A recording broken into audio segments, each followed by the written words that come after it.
ہر زمانے میں ہر دور میں یکے بعد دیگر انبیاء کرام اور رسولوں کا سلسلہ جاری رکھا۔ اللہ کے ان تمام جملہ انبیاء کرام علیہم الصلاۃ والسلام پر اللہ کے بے شمار درود و سلام نازل ہوں، خصوصاً اس ذات مبارکہ مقدسہ مطہرہ کے اوپر جنہوں نے اپنی 23 سالہ زندگی کو اپنی امت کے لیے وقف کر دیا۔ اللہ کے بے شمار درود و سلام نازل ہوں اس مقدس ہستی پر جنہوں نے زخم کھا کر اپنی امت کے لیے پھول برسائے۔ اللہ کے بے شمار انگنت لاتعداد درود و سلام نازل ہوں اس مقدس ذات پر جنہوں نے قم فانذر کے بعد 20 سال سے زائد عرصہ تک چین اور سکون کی نیند نہ سوئے، یعنی پیارے حبیب جناب محمد الرسول اللہ صلی اللہ علیہ وسلم پر اللہ کے بے شمار درود و سلام نازل ہوں۔ اسلامی بھائیوں، خطبہ مسنونہ کے بعد اللہ کی مقدس کتاب قرآن مجید سے 2 جگہ کی آیتیں پڑھی گئی ہیں، سورہ آل عمران کی اور ایک سورہ توبہ کی۔ انشاءاللہ العزیز انہی 2 آیتوں کے تعلق سے کچھ باتیں آپ کے سامنے چند لمحے کروں گا۔ آج کے اس درس میں جس موضوع پر آپ کے سامنے گفتگو کروں گا وہ ہوگا کہ جنتی انسان کون شخص جنت کے اندر داخل ہوگا۔ اسی تعلق سے اللہ رب العالمین نے ان دونوں آیتوں میں ارشاد فرمایا ہے کہ جنت میں کون جائے گا اور کس کے لیے اللہ رب العالمین نے جنت بنا رکھی ہے۔ پہلی آیت جو سورہ آل عمران کی ہے اس میں اللہ تبارک و تعالی نے 5 اعمال کا تذکرہ فرمایا ہے، اور پھر فرمایا کہ جن کے پاس بھی یہ 5 اعمال پائے جائیں گے وہ شخص جنت کے اندر داخل ہوگا۔ فرمایا اللہ رب العالمین نے فالذین ہاجروا واخرجوا من دیارہم وعودوا فی سبیلی وقاتلوا وقتلوا لأکفرن عنہم سیئاتہم ولأدخلنہم جنات تجری من تحتہا الانہار۔ وہ لوگ جنہوں نے ہجرت کی، فالذین ہاجروا وہ لوگ جنہوں نے ہجرت کی، اور دوسرا وَأُخْرِجُوا مِن دِيَارِهِمْ اور وہ لوگ جو اپنے گھروں سے نکال دیے گئے اللہ کے لیے ایمان کی خاطر، اور تیسرے وہ لوگ اُوذُوا فِي سَبِيلِي جو میری راہ میں تکلیفیں دی گئیں، جس کو ایذائیں پہنچائی گئیں۔ آج پوری دنیا کے اندر دیکھ لیجئے مسلمانوں پر ظلم و ستم کے پہاڑ ڈھائے جا رہے ہیں، چاہے وہ فلسطین کی سرزمین ہو، چاہے وہ غزہ کی سرزمین ہو، چاہے وہ اتر پردیش کی سرزمین ہو، چاہے وہ ہلدوانی کی سرزمین ہو، اتراکھنڈ کی سرزمین ہو، کہیں بھی تکلیفیں صرف اس لیے دی جا رہی ہیں کہ ہم مسلمان ہیں، ہم ایک اللہ کے ماننے والے ہیں۔ صرف توحید کی خاطر، ایمان کی خاطر ہمیں تکلیفیں دی جا رہی ہیں، اور یہ کوئی نئی بات نہیں ہے میرے ساتھیوں۔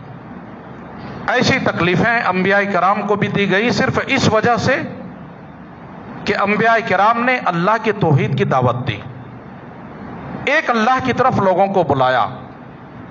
آپ نے سنا ہوگا کہ نبی اکرم جناب محمد الرسول اللہ صلی اللہ علیہ وسلم مکہ کی زندگی میں، مکی دور میں جب خانہ کعبہ کے اندر آپ صلی اللہ علیہ وسلم نماز پڑھ رہے تھے، سجدے میں تھے، تو مشرکین مکہ نے آپ صلی اللہ علیہ وسلم کی گردن مبارک پر اونٹ کی اوجھڑیاں رکھ دی تھی۔ آپ صلی اللہ علیہ وسلم سر اٹھا نہیں پا رہے تھے۔ حضرت فاطمہ رضی اللہ تعالی عنہا آتی ہیں اور نبی کریم صلی اللہ علیہ وسلم کے گردن مبارک سے اس اوجھڑی کو اٹھا کر پھینکتی ہیں اور کہتی ہیں کہ اے اللہ، کیا میرے ابا جان کو مکہ والے اس لیے تکلیف دے رہے ہیں کہ یہ صرف اور صرف اللہ کے آپ کی توحید کی طرف لوگوں کو بلا رہے ہیں؟ اے اللہ کیا مشرکین مکہ میرے بابا پر اس لیے ظلم اٹھا رہے ہیں کہ اللہ کی توحید کی طرف بلا رہے ہیں، آپ کی طرف لوگوں کو بلا رہے ہیں؟ معلوم یہ ہوا کہ یہ کوئی نئی بات نہیں ہے میرے ساتھیوں، یہ شروع سے چلا آ رہا ہے کہ جو بھی اہل ایمان والے ہیں، مسلمان ہیں، اہل توحید ہیں، اللہ والے ہیں، ان پر ظلم ستم کے پہاڑ ڈھائے گئے ہیں اور اس پر امتحان ہوا۔ اور یاد رکھیے جس کا ایمان جتنا پکا ہوگا، جتنا مضبوط ایمان ہوگا، اتنا بڑا اس سے امتحان بھی لیا جائے گا۔ اگر ایسا نہیں ہوتا تو حضرت ابراہیم علیہ السلام کو آگ میں نہ پھینکا جاتا، یاد رکھیے۔ ابراہیم علیہ السلام کے ایمان کو اکیلے تنہا ابراہیم علیہ السلام کو پوری امت کے برابر ایک امت قرار دیا اللہ تبارک و تعالیٰ نے اپنے مقدس کتاب قرآن مجید کے اندر۔ تنہا کہا کہ ابراہیم علیہ السلام اکیلے امت ہیں، ایک امت کا ایمان ایک طرف اور تنہا حضرت ابراہیم علیہ السلام کا ایمان ایک طرف۔ اتنا پکا ایمان تھا، پہاڑ تھا ایمان کا۔ وَأُوذُوا فِي سَبِيلِي، اللہ رب العالمین نے فرمایا کہ وہ لوگ جو میری راہ میں تکلیفیں دی جا رہی ہیں، جن پر ظلم و ستم کے پہاڑ ڈھائے جا رہے ہیں، وَقَاتَلُوا وَقُتِلُوا، جو اللہ کی راہ میں نکلے میدان کارزار میں توحید کی سربلندی کے لیے، وَقُتِلُوا، واپس نہیں آئے، اپنی جان کی قربانی دے دی، شہادت کی موت مر گئے۔ 5 عمل ہیں، یہ 5 قربانیاں ہیں اللہ تبارک و تعالیٰ نے جس کا تذکرہ فرمایا۔ اور پھر آگے اللہ رب العالمین نے کہا لَأُكَفِّرَنَّ عَنْهُمْ سَيِّئَاتِهِمْ وَلَأُدْخِلَنَّهُمْ جَنَّاتٍ تَجْرِي مِن تَحْتِهَا الْأَنْهَارُ۔ یہ 5 اعمال ایسے ہیں جنہوں نے بھی رب کی راہ میں یہ کیا اور یہ قربانیاں دی، اللہ رب العالمین کہہ رہے ہیں کہ اس کے پچھلی زندگی کے تمام گناہوں کو ہم معاف کر دیں گے، مٹا دیں گے۔ لَأُكَفِّرَنَّ عَنْهُمْ سَيِّئَاتِهِمْ، ہم ان کے پچھلی زندگی کے سارے گناہوں کو، ساری لغزشوں کو، ساری خطاؤں کو معاف کر دیں گے، مٹا دیں گے۔ وَلَأُدْخِلَنَّهُمْ جَنَّاتٍ تَجْرِي مِن تَحْتِهَا الْأَنْهَارُ، اور اسے ہم ایسی جنتوں کے اندر داخل کریں گے، ایسے باغات کے اندر جن کے نیچے نہریں جا رہی ہیں۔ 5 اعمال بتائے اللہ رب العالمین نے، اس عمل کے کرنے والوں کو اس کا نتیجہ بھی بتا دیا کہ اسے ہم جنت کے اندر داخل فرمائیں گے۔ پتہ چل گیا کہ جنت کے اندر کون جائیں گے۔ اور جن 5 اعمال کا تذکرہ اس قرآن مجید کی آیت میں اللہ رب العالمین نے کیا ہے، الحمدللہ نبی کریم جناب محمد رسول اللہ صلی اللہ علیہ وسلم کے تمام صحابہ نے یہ قربانیاں پیش کی ہیں۔ کیا صحابہ نے ہجرت نہیں کیا؟ مکہ چھوڑ کر مدینہ آئے، جب مکہ والوں نے صحابہ کرام پر ظلم ستم کے پہاڑ ڈھا دیے، حضرت خباب بن ارت رضی اللہ تعالی عنہ ہیں، صحیح بخاری شریف کتاب التفسیر کی حدیث ہے۔ خباب بن ارت رضی اللہ تعالی عنہ نبی کریم صلی اللہ علیہ وسلم کی خدمت میں جاتے ہیں، اور مکہ مکرمہ میں اس وقت آپ صلی اللہ علیہ وسلم خانہ کعبہ میں دیوار سے ٹیک لگا کر آرام فرما رہے تھے۔ حضرت خباب بن ارت رضی اللہ تعالیٰ عنہ جاتے اور کہتے ہیں اللہ کے رسول، کیا ہم موحد نہیں ہیں؟ کیا ہم اللہ پر ایمان نہیں رکھتے ہیں؟ بالکل رکھتے ہیں، بالکل موحد ہیں۔ پھر اللہ کے رسول، اللہ کی مدد ہمارے اوپر کیوں نہیں آ رہی؟ کیوں مشرکین مکہ ہمارے اوپر اتنا ظلم کر رہا ہے؟ کیوں ہمارے لیے اتنا وسیع زمین ہونے کے باوجود بھی تنگ کر رہا ہے؟ کیا وجہ ہے کہ اللہ کی مدد ہمارے اوپر نہیں آ رہی ہے؟ یہ سوال ابھی کر رہے تھے، نبی صلی اللہ علیہ وسلم کے پاس اللہ تبارک و تعالیٰ نے حضرت جبرائیل علیہ السلام کو بھیجا سورہ بقرہ کی آیت دے کر، اور کہا کہ جبرائیل جاؤ میرے نبی سے کہہ دو کہ اپنی امت کے سامنے بیان کر دے، پیش کر دے کہ ام حسبتم ان تدخلوا الجنہ ولما یاتکم مثل الذین خلوا من قبلکم مستهم البأساء والضراء وزلزلوا حتى يقول الرسول والذین آمنوا معه متى نصر اللہ الا ان نصر اللہ قریب۔ اے جبرائیل جاؤ میرے نبی سے کہہ دو کہ اے لوگو، اے مسلمانوں، ام حسبتم ان تدخلوا الجنہ، کیا تم نے گمان کر لیا کہ تم یوں ہی جنت کے اندر چلے جاؤ گے؟ ایمان لے آیا، رب کی توحید اور وحدانیت کا اقرار کر لیا، بس یوں ہی تم جنت میں چلے جاؤ گے بغیر امتحان لیے ہوئے، بغیر آزمائے ہوئے؟ اللہ کا امتحان نہیں ہوگا، آزمائش نہیں ہوگی۔ ام حسبتم ان تدخلوا الجنہ، کیا تم نے یہ گمان کر لیا کہ تم یوں ہی جنت میں چلے جاؤ گے؟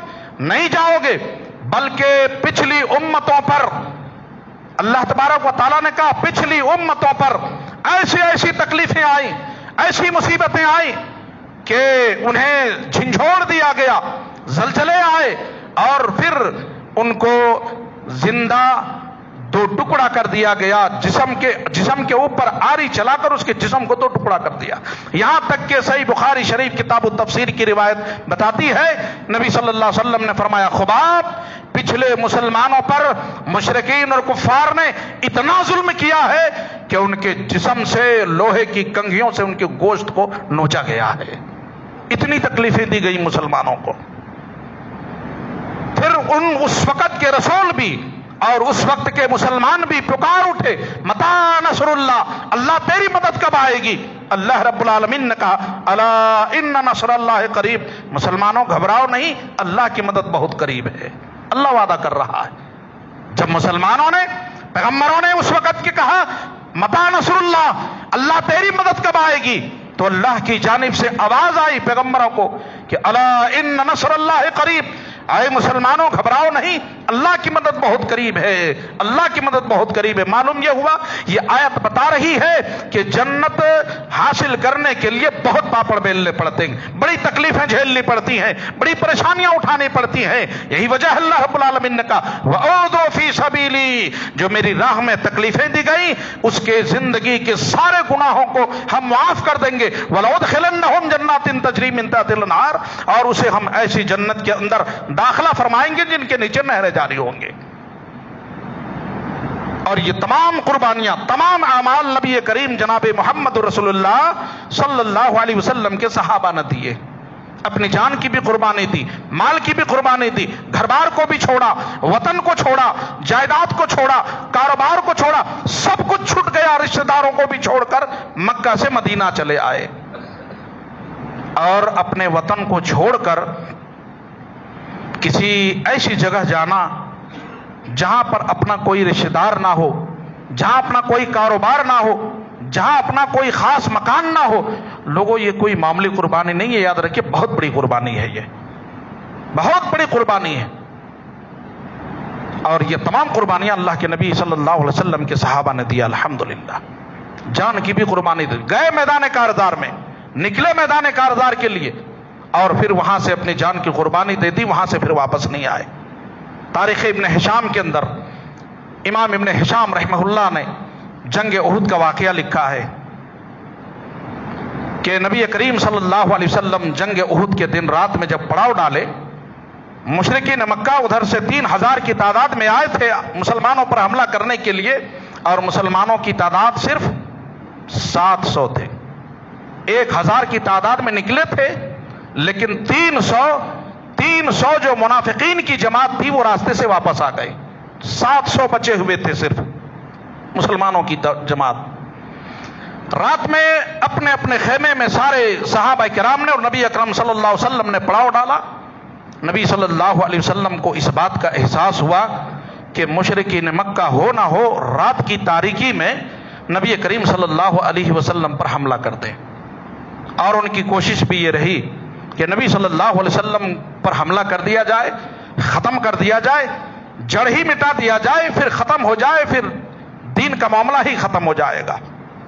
جب آپ نے محسوس کیا، نبی کریم جناب محمد رسول اللہ صلی اللہ علیہ وسلم نے تمام صحابہ کو اکٹھا کیا اور آپ نے اعلان کیا کہ لوگوں، کون ہے تم میں سے جو محمد الرسول اللہ صلی اللہ علیہ وسلم کی اس تلوار کو تھامے اور محمد الرسول اللہ کی چوکھٹ پر کھڑے ہو کر چوکیداری کرے؟ آج میں اسے جنت کی ضمانت دیتا ہوں، آج میں اسے میں جنت کی ضمانت دیتا ہوں، وعدہ کرتا ہوں میں اپنے رب سے انہیں جنت دلاؤں گا۔ بڑے بڑے صحابہ کرام وہاں پر موجود تھے، حضرت علی رضی اللہ تعالیٰ عنہ جیسے پہلوان بھی اس میں موجود تھے، حضرت عمر فاروق رضی اللہ تعالیٰ عنہ جیسے بہادر اور جلالی صحابی بھی موجود تھے۔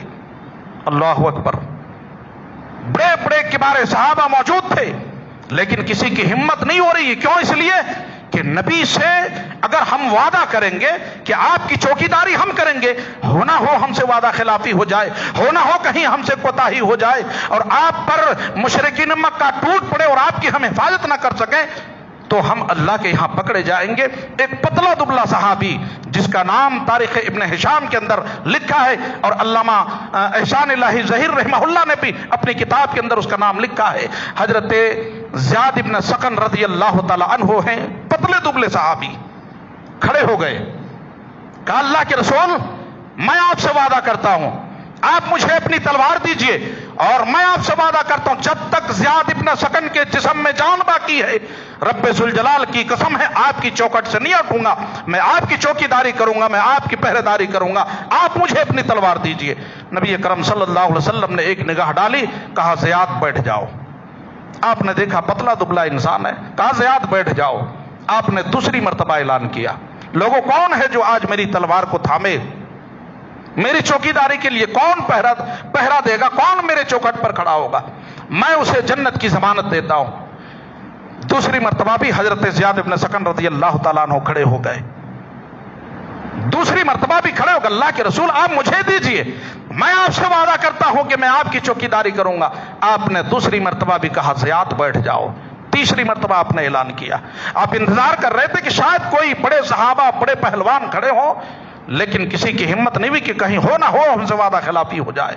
تیسری مرتبہ بھی حضرت زیاد ابن سکن رضی اللہ تعالیٰ عنہ کھڑے ہو جاتے، اللہ کے رسول میں آپ سے وعدہ کرتا ہوں رب ذوالجلال کی قسم ہے جب تک زیاد کے جسم میں جان باقی ہے، روح باقی ہے، آپ کی چوکھٹ سے نہیں ہٹوں گا، اپنے وعدے کو نبھاؤں گا، آپ مجھے اپنی تلوار دیجیے، آپ آرام کیجیے۔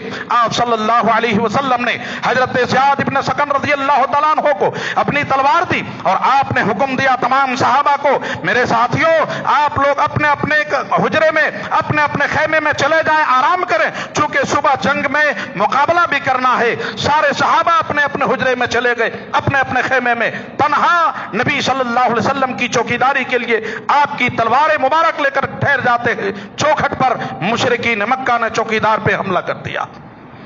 تاریخ ابن ہشام کے الفاظ ہیں، ایک روایت کے مطابق 72 زخم لگے جسم پر، وہ بھی سینے پر، پیٹھ نہیں دکھایا صحابی نے، کسی بھی صحابی نے کبھی پیٹھ نہیں دکھایا میدان کارزار میں، سارے تیر سینے کے اندر لگے، اور ایک دوسری روایت کے اندر 92 زخم سینے کے اندر لگے، جسم پورا چھلنی ہو گیا۔ لوگوں تاریخ کے الفاظ ہیں جب جسم چھلنی ہو گیا بے ہوش ہو کر زمین پر گر جاتے ہیں، زمین بوش ہو جاتے ہیں، ایک چیخ نکلتی ہے، ایک آواز نکلتی ہے، نبی کریم جناب محمد رسول اللہ صلی اللہ علیہ وسلم اندر آرام فرما رہے ہیں، وہ آواز سن کر باہر نکلتے ہیں، یہ کیسی چیخ ہے، یہ آواز کدھر سے آئی؟ سامنے دیکھتے ہیں کہ حضرت زیاد ابن سکن رضی اللہ تعالیٰ عنہ کا جسم پڑا ہوا ہے، اور جسم کے اندر کہیں بھی جگہ باقی نہیں ہے کہ کوئی اور ایک تیر لگ جائے، پورا جسم چھلنی ہو چکا ہے۔ پیار سے محبت سے آپ صلی اللہ علیہ وسلم نے اپنے دستے مبارک سے ان کے سر کو اٹھایا اور اپنے رانہ مبارک پر رکھا، اپنی جھانگ پہ رکھا۔ آپ صلی اللہ علیہ وسلم نے دیکھا، آپ کی آنکھیں اشک بار ہو گئیں، آپ رو پڑے۔ اسی شفقت کا اور اسی مہربانی کا تذکرہ اللہ رب العالمین نے، اسی صفت کا تذکرہ سورہ توبہ کی آخری آیت میں اللہ رب العالمین نے کیا کہ مسلمانوں ہم نے تجھے ایک ایسا پیغمبر دیا ہے، ایک ایسا نبی دیا ہے، ایسا رسول دیا ہے، چوٹ تجھے لگتی ہے، زخمی تم ہوتے ہو، دل نبی کریم جناب محمد رسول اللہ صلی اللہ علیہ وسلم کا روتا ہے۔ اتنا مہربان اپنی امت پر جناب محمد رسول اللہ صلی اللہ علیہ وسلم میں، دل رو رہا ہے، آنکھیں اشکبار ہو گئی ہیں۔ حضرت زیاد ابن سکن رضی اللہ تعالی عنہ کے رخسار پر، ان کے گال پر جب نبی صلی اللہ علیہ وسلم کے آنسوں کے قطرات پڑتے ہیں، آنکھیں کھل جاتی ہیں، دیکھتے ہیں سامنے کہ جناب محمد رسول اللہ صلی اللہ علیہ وسلم کے چہرے پر انوار کا دیدار ہو رہا ہے۔ وہ سوچ رہا ہے کہ شاید غشی کی حالت میں، شاید بے ہوشی کے عالم میں میں نبی کا دیدار کر رہا ہوں، خواب میں دیکھ رہا ہوں۔ انہوں نے پھر نبی صلی اللہ علیہ وسلم نے اپنے دستے مبارک سے پھر ان کی آنکھوں کو بند کر دیا، پیار سے محبت سے ان کی آنکھوں کو بند کیا۔ کیوں جانتے ہیں؟ نبی صلی اللہ علیہ وسلم کو اس بات کا احساس ہوا کہ اتنا زخمی ہے، اتنا زخمی انسان کو حرکت کرنے میں، بولنے میں، آنکھیں کھولنے میں اسے کتنی تکلیف ہو رہی ہوگی۔ نبی کریم صلی اللہ علیہ وسلم کو اس بات کا احساس ہے، آپ نے پیار سے محبت سے ان کی آنکھیں بند کر دی، پھر انہوں نے آنکھیں کھولی، نبی کریم صلی اللہ علیہ وسلم سے کہا آپ یہ بتائیے کہ میں خواب میں دیکھ رہا ہوں، آپ کے چہرے پر انوار کا دیدار خواب خواب میں ہو رہا ہے یا واقعی میں آپ کا دیدار کر رہا ہوں؟ کہا نبی اکرم صلی اللہ علیہ وسلم نے، ہاں اے زیاد، تم واقعی میرے چہرے کا دیدار کر رہے ہو، میں تمہارے سامنے موجود ہوں۔ حضرت زیاد ابن سکن نے کہا، لوگوں تاریخ کے الفاظ گواہ ہیں، یہ الفاظ قابل غور ہیں، یہ الفاظ ہمارے لیے قابل عبرت ہے۔ اس موقع پر حضرت زیاد ابن سکن نے کہا تھا، اللہ کے رسول، آخری وقت ہے، آخری وقت میں آپ اپنے دیدار سے مجھے محروم نہ کیجئے۔ کل قیامت کا دن ہوگا، میدان محشر قائم ہوگی،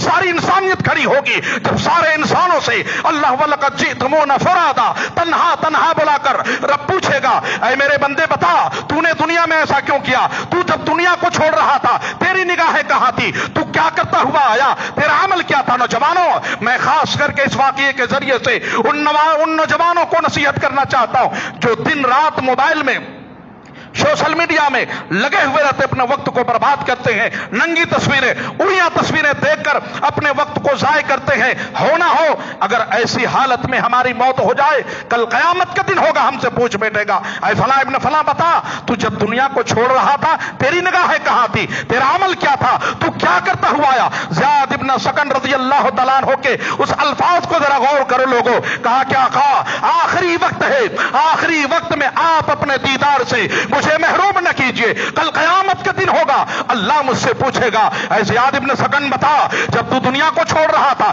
تیری نگاہیں کہاں تھی؟ جب تو دنیا سے رخصت ہو رہا تھا تیرا عمل کیا تھا؟ تو کیا کرتا ہوا آیا؟ اس وقت میں فخر کے ساتھ کہوں گا، اللہ جب تیرا یہ بندہ دنیا چھوڑ رہا تھا میرا آخری عمل یہ تھا، میری نگاہیں اس وقت اس روئے زمین کے سب سے افضل انسان جناب محمد رسول اللہ صلی اللہ علیہ وسلم کے دیدار کرتا ہوا دنیا سے رخصت ہوا ہے۔ اور جب عمل کے بارے میں پوچھے گا، آقا آپ اس بات کی گواہی دے دیجئے کہ میں نے جو آپ سے وعدہ کیا تھا اس وعدے کے مطابق ابھی بھی آپ کے چوکھٹ پہ پڑا ہوا ہوں، ابھی بھی میں آپ کے چوکھٹ سے ہٹا نہیں ہوا ہوں۔ اللہ کے رسول کیا میں نے اپنے وعدے کو پورا کر دیا ہے؟ نبی کریم صلی اللہ علیہ وسلم نے فرمایا، ہاں اے زیاد تو نے اپنے وعدے کو پورا کر دیا۔ اتنا کہنا تھا، تاریخ کے الفاظ گواہ ہیں لوگوں، روح کب سے انصری سے پرواز ہو جاتی ہے، صحابہ جمع ہو جاتے ہیں، اکٹھا ہو جاتے ہیں۔ نبی کائنات نے فرمایا، ساتھیوں کیا دیکھتے ہو؟ ادھر زیاد نے اپنے وعدے کو پورا کیا ہے، ادھر اللہ نے بھی اپنے وعدے کو پورا کر دیا۔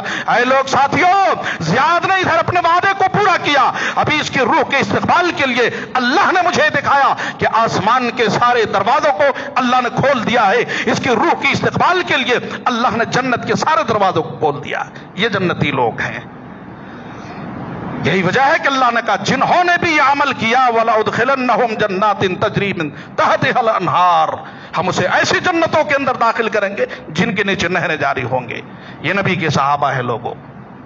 اس لیے لوگوں، اگر جنت چاہتے ہو، اگر رب کی رضا چاہتے ہو، رب کی رحمت چاہتے ہو آخرت میں، تو آؤ جناب محمد رسول اللہ صلی اللہ علیہ وسلم کی اتباع کر لو اور نبی کریم صلی اللہ علیہ وسلم کے صحابہ کی اتباع کر لو، صحابہ کی پیروی کر لو، انشاءاللہ اللہ ہم سے راضی ہو جائے گا۔ اللہ نے خود وعدہ کیا سورہ توبہ کے اندر، والسابقون الاولون من المہاجرین والانصار والذین اتبعوہم بإحسان رضی اللہ عنہم ورضوا عنہ وأعد لهم جنات تجری تحتها الانہار، وہ لوگ جنہوں نے ایمان لانے میں انصار اور مہاجرین میں سے ایک دوسرے پر سبقت حاصل کیا، یعنی پہلے پہل جس نے ایمان لایا اور ایمان لانے میں پہل حاصل کیا وہ لوگ، اور دوسرے وہ لوگ والذین اتبعوہم بإحسان رضی اللہ عنہم ورضوا عنہ، اور دوسرے وہ لوگ جنہوں نے ان کے بارے صحابہ کی جس کا تذکرہ اس آیت کے پہلے ٹکڑے میں اللہ نے ذکر کیا، والسابقون الاولون من المہاجرین والانصار، انصار مدینہ کی اور مہاجرین صحابہ کی جنہوں نے ایمان لانے میں سبقت حاصل کیا، ان صحابہ کی، والذین اتبعوہم جنہوں نے ان کی پیروی کی، ان کے نقش قدم کو اختیار کیا، ان کی سنتوں کو اپنایا، ان کے طور طریقوں کو اپنایا۔ اللہ رب العالمین وعدہ کر رہا ہے سورہ توبہ کے اندر، والذین اتبعوہم بإحسان رضی اللہ عنہم ورضوا عنہ، اللہ ان لوگوں سے بھی راضی ہیں۔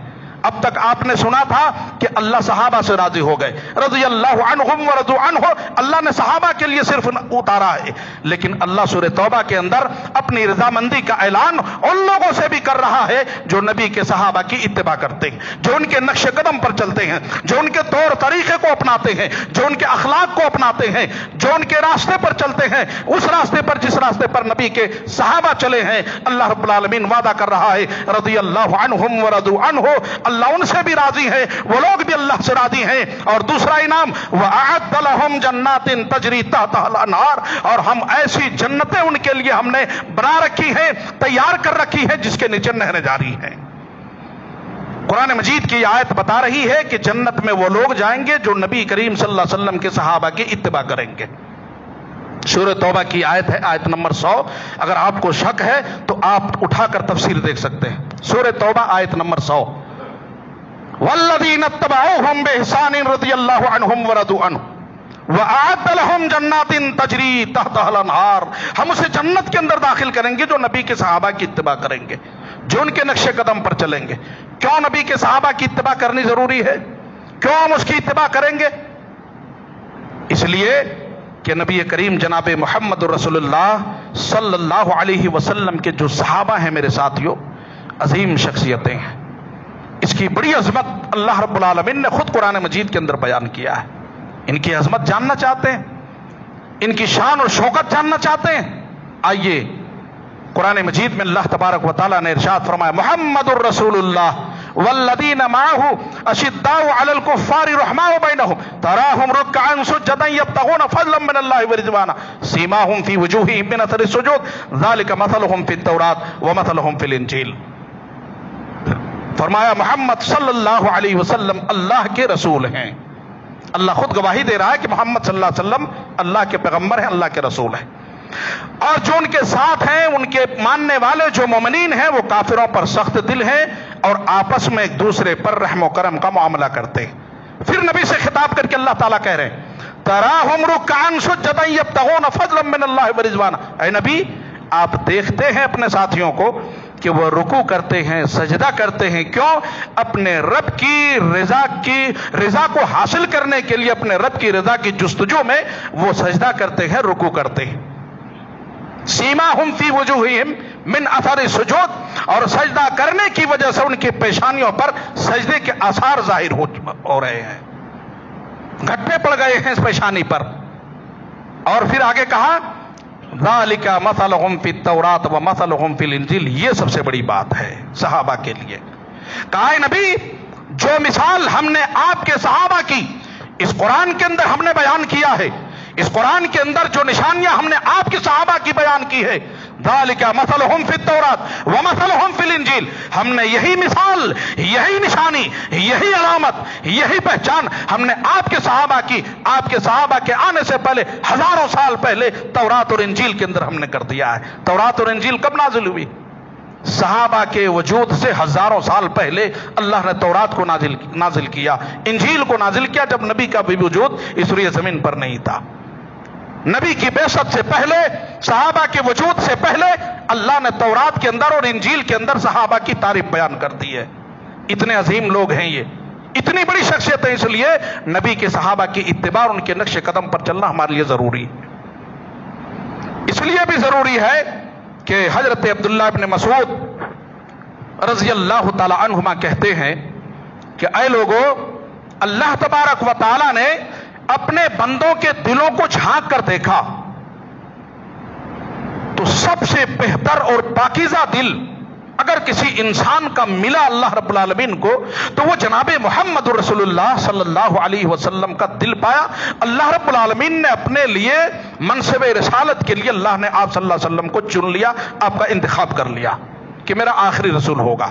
جب دوسری مرتبہ اللہ تبارک و تعالیٰ نے بندوں کے دلوں کو جھانک کر دیکھا تو سب سے پاکیزہ دل، سب سے بہتر دل انبیاء اور رسول کے بعد اگر کسی کا پایا تو اللہ رب العالمین نے نبی کریم جناب محمد رسول اللہ صلی اللہ علیہ وسلم کے صحابہ کا دل پایا۔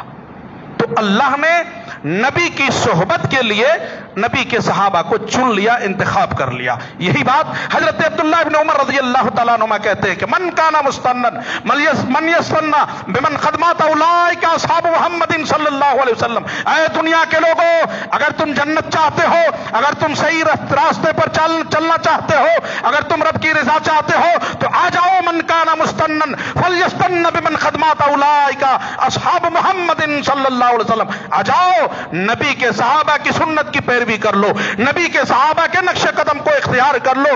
وہ صحابہ جو اس دنیا سے فوت ہو چکے، کیوں ان کے نقش قدم پر چلو۔ حضرت عبداللہ ابن عمر رضی اللہ تعالیٰ عنہما کہتے ہیں کہ اولئک اصحاب محمد صلی اللہ علیہ وسلم، اس لیے کہ یہ نبی کے صحابہ ہیں، نبی کے ساتھی ہیں۔ کوئی معمولی بات نہیں ہے نبی کے ساتھی ہونا۔ نبی کی مجلس میں جس کا اٹھنا بیٹھنا ہو، نبی کی صحبت میں جن کا رہنا ہو، جو نبی سے براہ راست قرآن سیکھتا ہو، دین سیکھتا ہو، علم سیکھتا ہو، اور نبی کی مجلس میں بیٹھتے ہو، یہ کوئی معمولی بات نہیں ہے میرے ساتھیو، یہ غیر معمولی بات ہے۔ نبی کی صحبت یہ غیر معمولی بات ہے۔ صحیح مسلم شریف کی حدیث سے یہ بات معلوم ہوتی ہے۔ حضرت ربیعہ بن کعب الاسلمی رضی اللہ تعالیٰ عنہ ہیں، نبی صلی اللہ علیہ وسلم کی خدمت میں ہمیشہ حاضر رہتے تھے، اور آپ کے لیے وضو کا پانی ہمیشہ لے کر آپ صلی اللہ علیہ وسلم کی خدمت میں حاضر کرتے تھے۔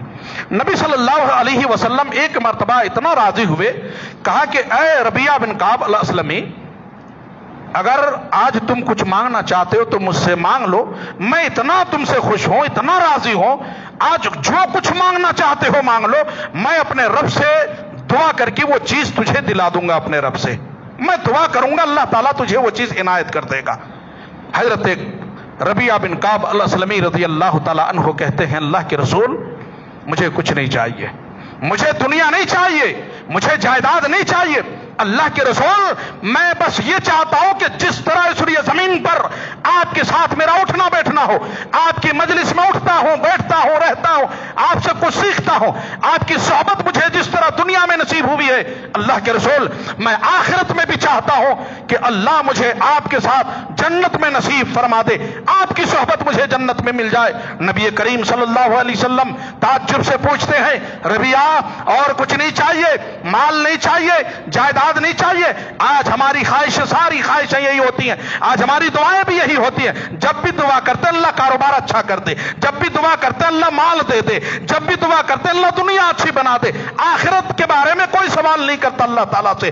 آج ہم دعائیں بھی کسی سے کرواتے ہیں، مولوی صاحب کاروبار ماندہ ہے، مارکیٹ ماندہ چل رہا ہے، کاروبار لاک ڈاؤن کے بعد بڑا خراب ہو گیا ہے، معیشت بڑی خراب ہو گئی ہے، اس لیے دعا کر دیجیے اللہ برکت دے دے، اللہ کاروبار میں برکت۔ ہماری سوچ یہی تک ہے، ہماری دعائیں یہی تک ہے، لیکن حضرت ربیعہ بن کعب الاسلمی رضی اللہ تعالیٰ جب پوچھا نبی کریم صلی اللہ علیہ وسلم نے، اے ربیعہ اس کے علاوہ کچھ نہیں چاہیے، مال نہیں چاہیے، جائیداد نہیں چاہیے، اور کچھ نہیں چاہیے، اونٹ نہیں چاہیے، بکریاں نہیں چاہیے، کہا نہیں اللہ کے رسول نہیں چاہیے، بس میں یہ پہلی خواہش ہے